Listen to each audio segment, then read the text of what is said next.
Did you know that Jerusalem, a city at the heart of the Israel-Palestine conflict, is sacred to three major world religions?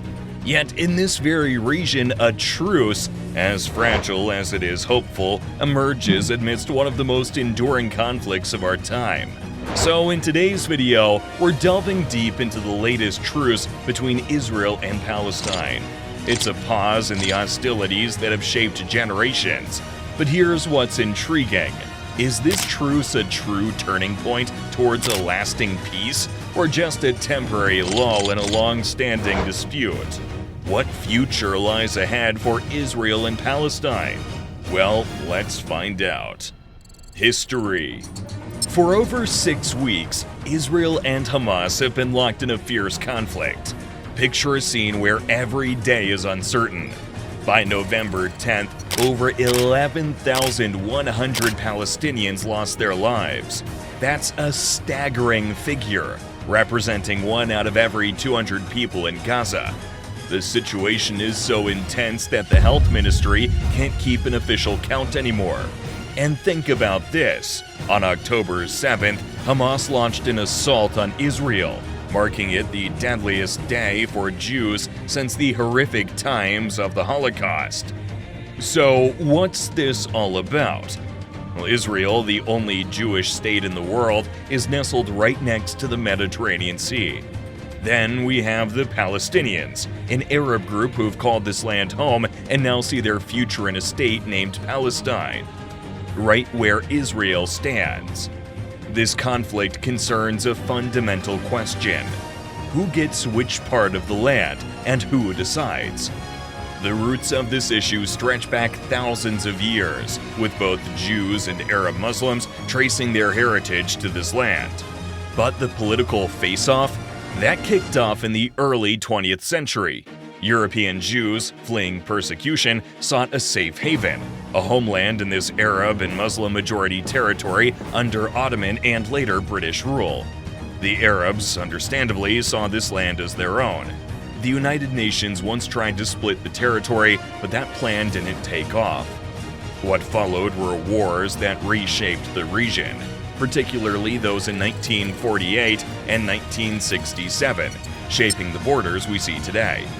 Fast forward to now, and predicting the next turn in this saga is like trying to solve a puzzle with half the pieces missing, especially after the October 7th attack and the war that erupted in Gaza.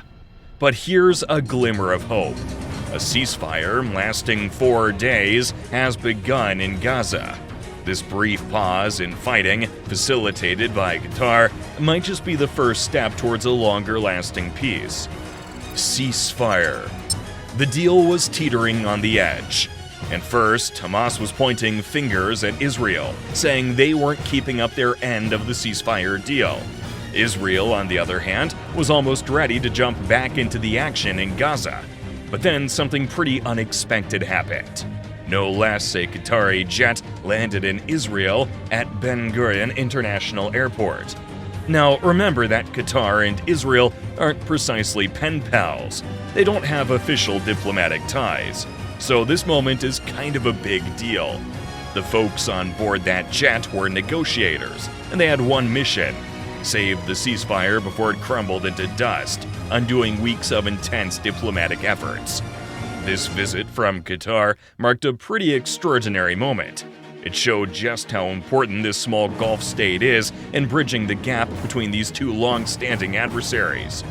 Yoel Guzensky, a senior expert at the Institute for National Security Studies in Tel Aviv, put it pretty well.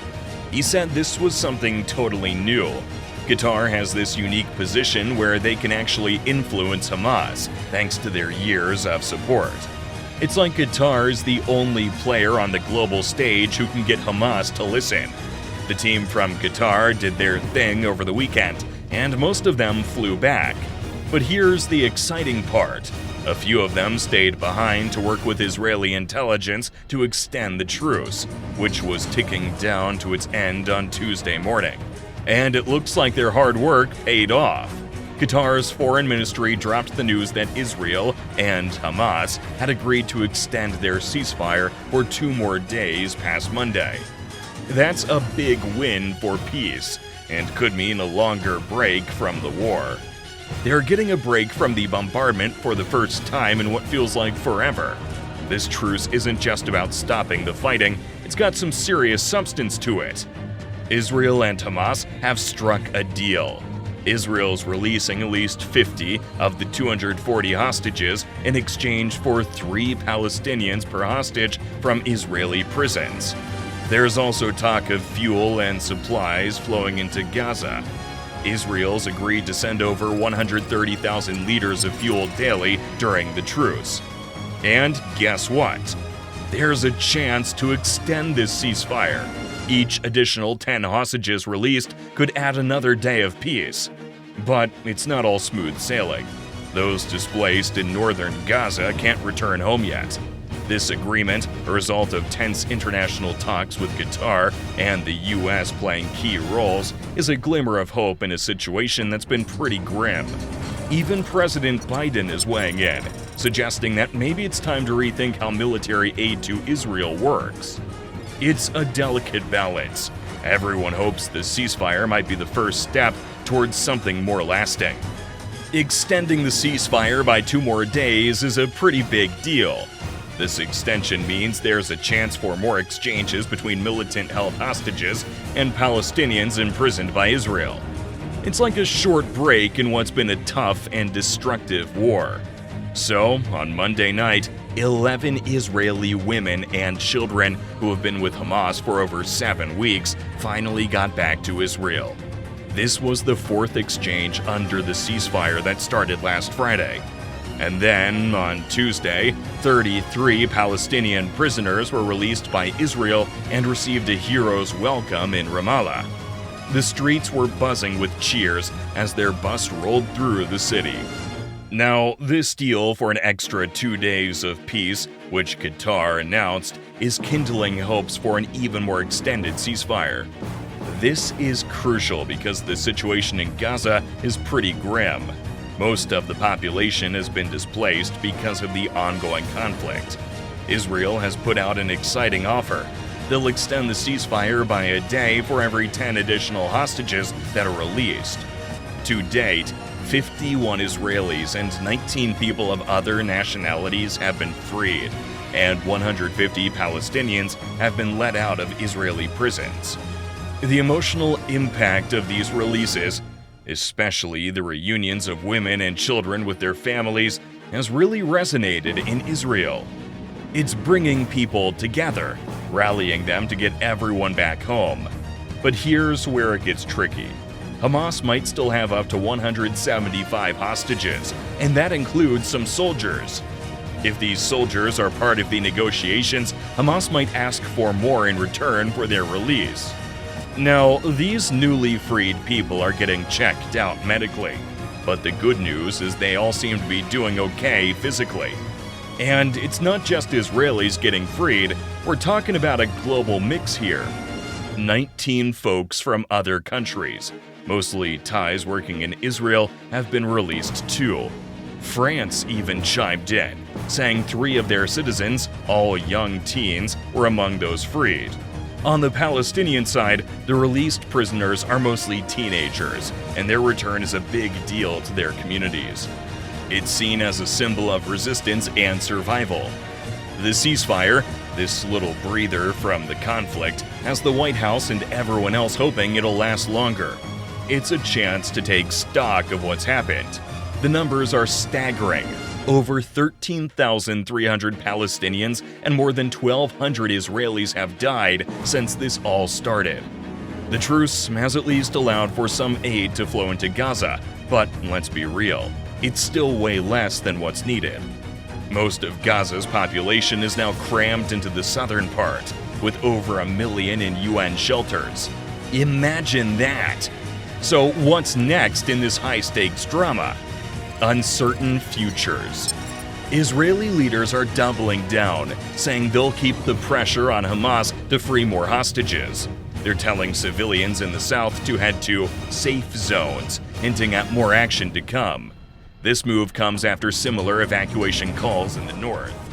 Now, over in Washington, the White House is waving a bit of a caution flag at Israel. They're worried about what a move in the South could mean for the huge number of Palestinians there. John Kirby from the National Security Council put it pretty bluntly. Israel needs a solid plan to keep these civilians safe. And then there's the big question hanging in the air. Who will be in charge in Gaza when the dust settles? Israel's Prime Minister Netanyahu says they're not planning to stay in Gaza. But earlier, he'd mentioned Israel being responsible for Gaza's security indefinitely. And let's just say that raised a few eyebrows in the Biden administration. The U.S. Secretary of State Antony Blinken is pretty clear on two things. Hamas can't keep running Gaza, but Israel occupying it isn't the answer either. The Palestinian Authority, led by President Mahmoud Abbas, might step in, but only as part of a larger solution. However, not everyone's on board with this idea, with some critics calling Abbas's leadership outdated and corrupt. But wait, there's more. There's growing concern that this conflict might pull in other countries, or even become a global showdown. Eyes are on Israel's northern border with Lebanon, where Hezbollah, the Lebanese group that's been at odds with Israel for years, might open up a second front. Only time will tell if the seeds of peace sown today will take root and flourish, or wither in tomorrow's harsh realities. Anyway, what do you think? Comment down below, and see you in the next video.